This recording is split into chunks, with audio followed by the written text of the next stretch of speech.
আমরা এই অঞ্চলের সমস্ত আদিবাসী মানুষ সামিল হয়েছি। আমাদের এই বর্ণাঢ্য শোভাযাত্রা নাচ গানের মধ্য দিয়ে এগিয়ে চলেছে।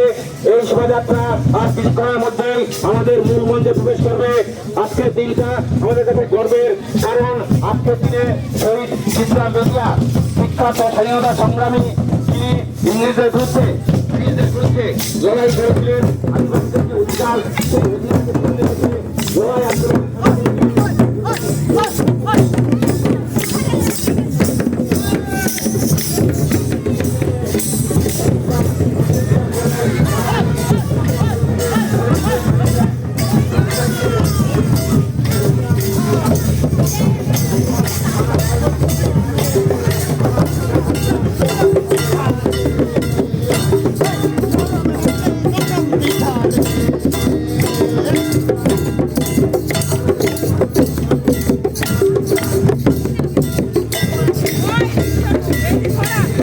ভালো আছিস?